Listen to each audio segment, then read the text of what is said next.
MLA తన నియోజకవర్గంలో ఒక ఊరికి వస్తుందంటేనే మామూలు హంగామా ఉండదు. గ్రామస్తులు, అభిమానులు, పార్టీ కార్యకర్తలు, ఇంకో దిక్కు పోలీసులు మస్త్ అంటే మస్త్ హడావిడి ఉంటది. ఫ్లెక్సీలు కట్టుడు, జిందాబాదులు కొట్టుడు, పొలిమేర కాడికి పోయి ఎదుర్కొనుడు, ఏమన్నా హంగామా ఉంటదా? మరి ఎమ్మెల్యేకి అట్లా ఉంటే పెద్ద లీడర్లు, మంత్రులు ఒకేసారి ఒకే దగ్గరికి పోతే ఎట్లుంటది? ఊహించలేని ఆనందం ఉంటది కదా. అయితే ఈడ మాత్రం అంత రివర్స్ అయ్యి ఏం జరిగిందంటే,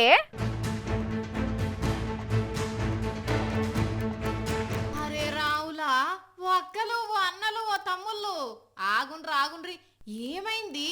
అరే ఏమైంది? మీటింగ్కి వచ్చి ఈ దుబ్బల పరుగో పరుగు అని పరుగు పెడుతున్నారు. జర ఆగుండ్రులా. కొడుక, ఎవ్వరు ఆగేటట్లేరు, ఎవ్వరు ఆగంల వాళ్ళు ఉన్నారు. ఇంతకు ఏమైందని అంటే ఇగో ఇందు కురుకుతున్నారు.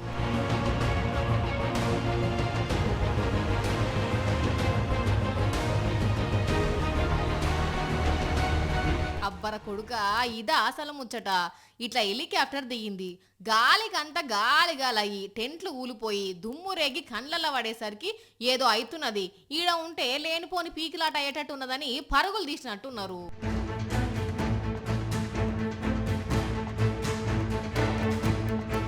నిజామాబాద్ జిల్లాలో జరిగిన గందరగోళం ఇది. రైతు మహోత్సవం సభలో పాల్గొనేందుకు మంత్రులు పొంగులేటి, తుమ్మల, జూపల్లి సార్తో పాటు పిసిసి మహేష్ సారు పట్నం నుంచి నిజామాబాద్ లా ఈ గ్రౌండ్ కు పోయినరు.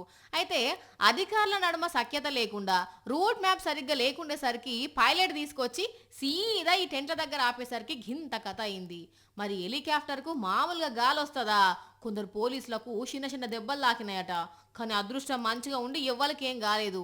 మరి ముగ్గురు మంత్రులు వస్తురని తెలిసిన అధికారులు ఎందుకు నిమ్మకు నీరెత్తనట్టు ఉన్నారో ఏం కథనో గాని భలే గడబిడ చేసిర్రు పోన్రి. అయ్యలు, ఆఫీసర్లు, పోలీసులు జర మంచిగా కలిసి పనిచేసి సెక్యూరిటీ మంచిగా ఇయ్యండి సారు.